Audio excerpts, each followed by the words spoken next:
Hello दोस्तों, कहानी की इस नई सीरीज में आप सभी का स्वागत है। आज की इस कहानी का नाम है गरीब मछुआरा। ये एक बेड टाइम स्टोरी है। अगर आपको हिंदी कहानियां, मोरल स्टोरी इन हिंदी या गांव की कहानी पढ़ने का शौक है तो इस कहानी को पूरा जरूर पढ़ें। एक बार की बात है, कई सालों पहले नगर खजूरा नाम का एक गांव हुआ करता था। समुद्र के अत्यधिक पास होने के कारण वहां के सभी लोग पानी से जुड़े हुए काम को कर कर अपनी रोजी रोटी कमाते थे। उन्हीं में से एक था भीमा, मछुआरा, जो कि समुद्र के किनारे से मछलियां पकड़ने और उन्हें बेचने का काम किया करता था। अगले दिन समुद्र के किनारे के पास आज तो समुद्र के किनारे बहुत सारी मछलियां पड़ी हैं। लगता है कल कोई बड़ी लहर आई थी भैया। हाँ किशन, लग तो यही रहा है। आजकल समुद्र में भी बहुत उफान आने लगा है भैया। पहले की तरह शांति नहीं रहती। लेकिन हमारे तो किसी भी फायदे की नहीं। ये मछलियां तो कल की मरी पड़ी होंगी। बाजार में हम सिर्फ ताजा मछलियां ही बेच पाते हैं। चलो तुम अपना जाल लगाओ, मैं अपना लगाता हूँ। आज का काम शुरू करते हैं। भीमा और किशन दोनों बचपन से ही एक साथ रहते थे। वह दोनों एक दूसरे के बड़े अच्छे पड़ोसी और दोस्त भी थे।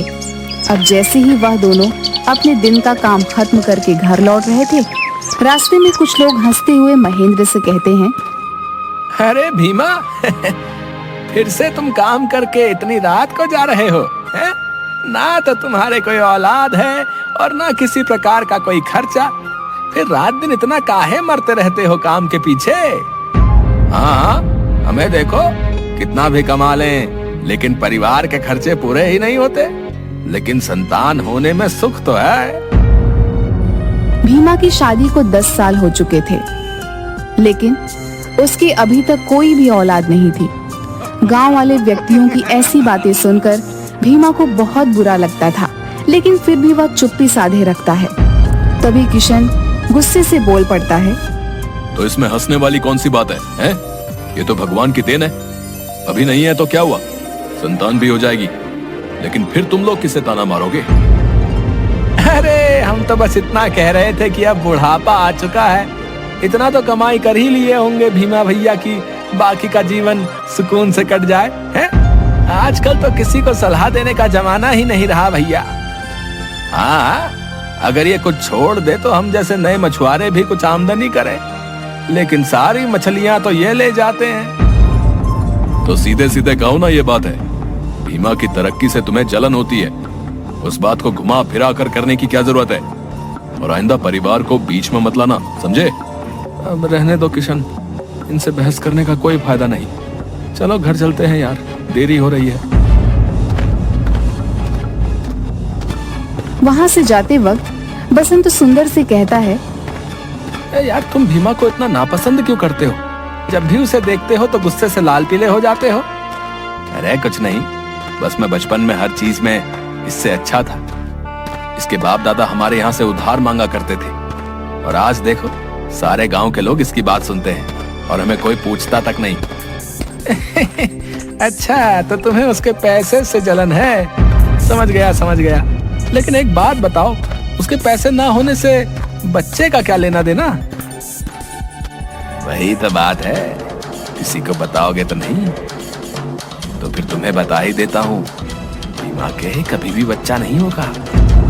लेकिन तुम इतना यकीन से कैसे कह सकते हो भैया? क्योंकि मैंने ही एक तांत्रिक से विद्या पढ़ाई हुई है कि उनको कभी बच्चा ना हो। सुंदर की ये बात सुनकर बसंत दंग रह जाता है, पर डर के कारण कुछ नहीं कहता। भीमा बचपन से ही मछुआरे होने का काम कर रहा था। वह अपने काम में बहुत माहिर था और उसकी आमदनी सभी मछुआरों से काफी ज्यादा थी। पैसे की उसे ज्यादा कोई कमी थी नहीं, परंतु फिर भी संतान न होने के कारण उसके जीवन में एक सूखापन था।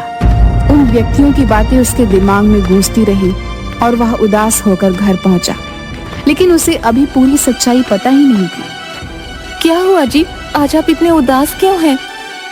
कुछ नहीं रमा, क्या तुमने खाना लगा दिया? जी मैंने खाना कब का लगा दिया है। आप मुंह धोकर खाना खा लीजिए। मैं जानती हूँ आप किसी बात से परेशान हैं, लोगों का तो काम है कहना। अब उनकी बातों पर ज्यादा ध्यान मत दीजिए, इससे आपकी सेहत पर असर पड़ेगा। हाँ रमा, मैं जानता हूँ मुझे इन लोगों की बातों से फर्क नहीं पड़ता, लेकिन दिन ब दिन हमारी उम्र भी तो बढ़ती जा रही है। भगवान एक ना एक दिन सबकी सुनता है, बस आप उसका नाम लेकर आराम से सो जाइए।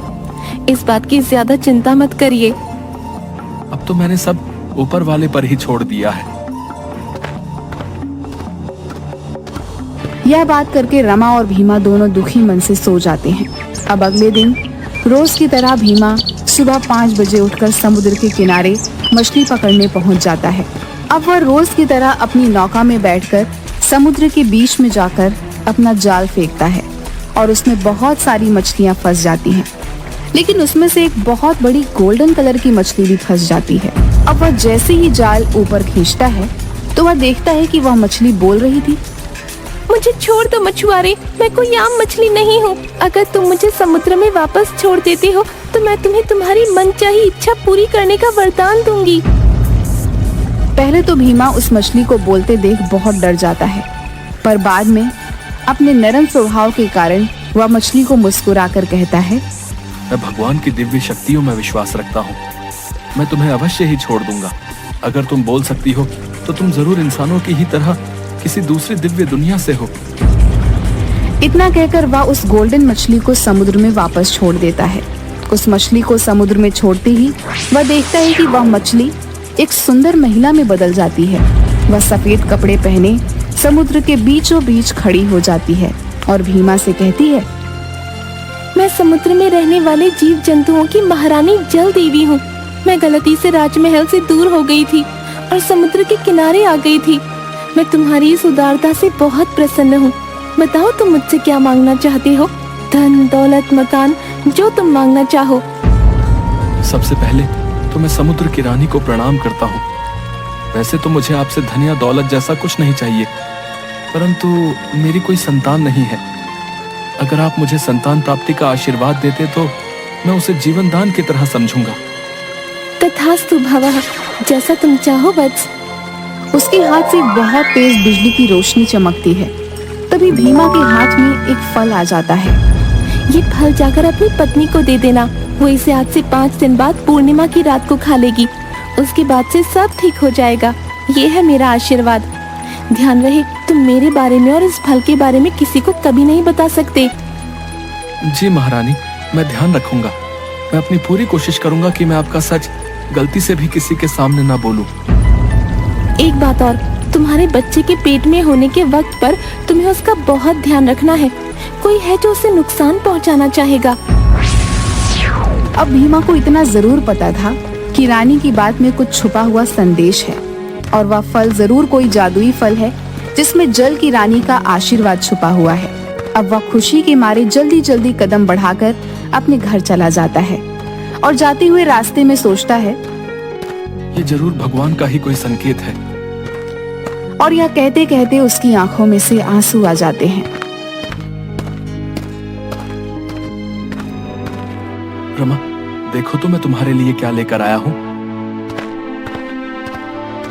क्या हुआ? क्यों इतना चिल्ला रहे हो? देखो मुझे आज क्या मिला। मैं रास्ते से जब घर आ रहा था तो एक बूढ़े बाबा ने आशीर्वाद में मुझे एक फल दिया और बोला कि इसे तुम्हें दे दूं। अच्छा इधर लाओ, मुझे दे दो। पर इसमें इतना खुश होने की बात क्या है? रमा बिना सारी सच्चाई जाने वह फल आराम से खा लेती है और उसे उस फल को खाता हुआ देख भीमा की आंखों में नमी और अपने भविष्य की आशा झलक पड़ती है। ठीक महारानी के कहे अनुसार उसने रमा को कुछ नहीं बताया।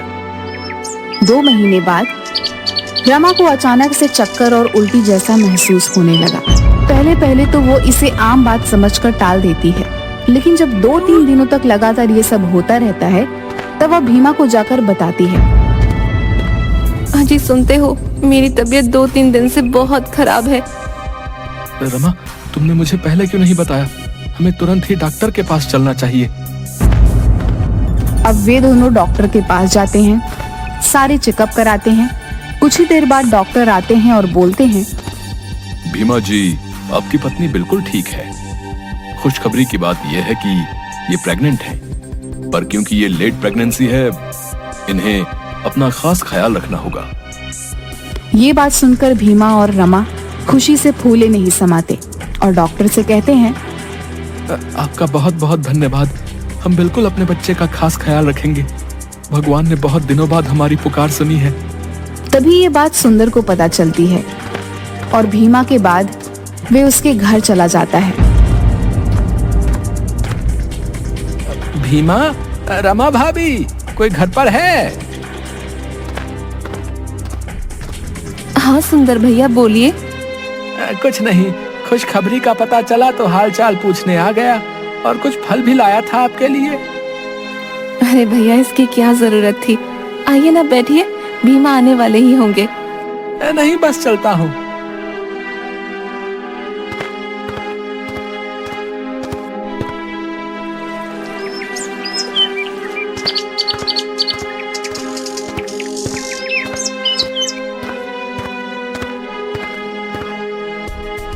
ये क्या, तुम सेब खा रही हो?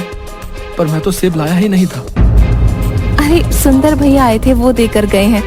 इतना सुनते ही भीमा डर जाता है और रमा के हाथ से सारा फल छीनकर फेंक देता है। मैंने तुमसे कितनी बार कहा है, जब तक मेरी लाई हुई चीज ना हो तुम्हें नहीं खानी है। तुम्हें समझ क्यों नहीं आता? अब भीमा डरकर मन ही मन सोचता है, रानी, मेरे बच्चे की रक्षा करना। कुछ महीनों बाद रमा और भीमा की जिंदगी में अब खुशियां छा गई थी। उनके यहाँ एक लड़के ने जन्म लिया था जो बहुत ही सुंदर था। उसकी आंखें नीली थीं, इतना सुंदर था कि जो देखता तो देखता ही रह जाता। देखो कैसे खिलखिला रहा है, बिल्कुल तुम पर गया है। हाँ वो तो है, पर हम इसका नाम क्या रखेंगे? इसका नाम हम बट्टू रखेंगे। पर क्यों? और भी तो बहुत अच्छे अच्छे नाम हैं। वो मैं तुम्हें नहीं बता सकता। भीमा मुस्कुरा देता है। ये नाम उसने पानी से जुड़ा हुआ रखा था। वह मछली वाली बात अपनी जुबान पर नहीं आने देता। उसने यह बात सालों से छुपा कर रखी थी। अजी सुनते हो, लड़का हुआ है, कम से कम मोहल्ले में मिठाई तो बांटनी ही चाहिए। हाँ हाँ, मिठाई तो जरूर बांटेंगे। हमारे घर खुशियाँ जो आई हैं। अब जैसे ही ये बात गांव में फैलती है और सुंदर को पता चलती है। ये मिठाई किस खुशी में बांट रहे हो भाई? अरे भीमा को लड़का हुआ है, तुम्हें नहीं पता? लेकिन ऐसा कैसे हो सकता है? मैंने तो उसके पेट पड़ते ही भीमा की पत्नी को दवाई दे दी थी। अब मन ही मन सुंदर ये सब सोचने लगता है, लेकिन उसे ये नहीं पता कि बट्टू कोई मामूली बच्चा नहीं है। 4 साल बाद देखते ही देखते बट्टू बड़ा हो चुका था। उसकी नीली हुई चमकती आंख और उसका मुस्कुराता हुआ चेहरा पहले जैसा ही था, मानो साक्षात देव जन्मा हो। बट्टू जरा इधर आना तो। अब बट्टू रमा के पास आकर बच्चों जैसी आवाज में बोलता है, पापा किधर है? मुझे उनके पास जाना है। पापा बाहर काम पर गए हैं बेटा, तुम उनके पास नहीं जा सकते। अब किसी वजह से बट्टू रोते रोते चुप ही नहीं होता। तभी रमा कहती है, यह आज इतना क्यों रो रहा है? ये तो कभी इतना नहीं रोता। वो जैसे ही उसे घर के बाहर अपने पिता से मिलवाने ले जाती है, वह समुद्र की तरफ बहुत तेजी से भागता है। वह सुनते ही अपने पिता के कपड़े पकड़कर उन्हें घर की तरफ खींचने लगता है। क्या हुआ है बट्टू, इतनी तेजी से क्यों भाग रहे हो? पापा तूफान आ रहा है, घर चलो, सब चलो। पर जब भीमा देखता है तो मौसम एकदम साफ था, लेकिन वह समझ जाता है कि बट्टू जल परी के आशीर्वाद से जन्मा है, इसलिए वे पता लगा सकता है कि आगे तूफान आएगा या नहीं।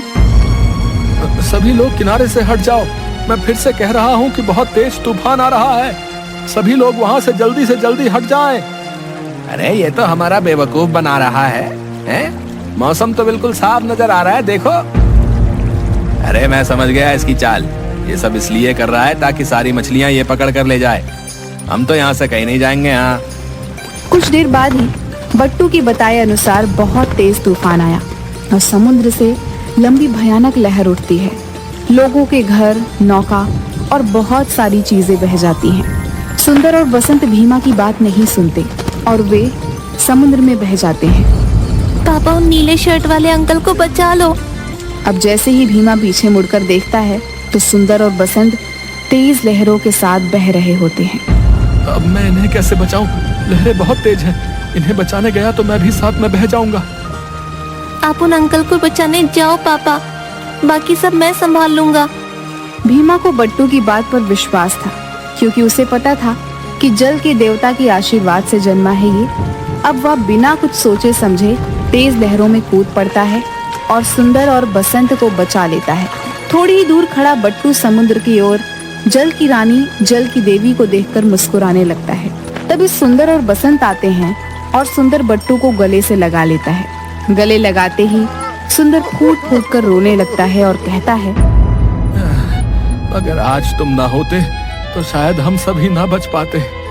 मैंने जलन के कारण हमेशा अपने जीवन में गलत चीजें की और उसका ही एक शिकार तुम जैसी नन्ही जान बन गई। मुझे माफ कर दो बेटे।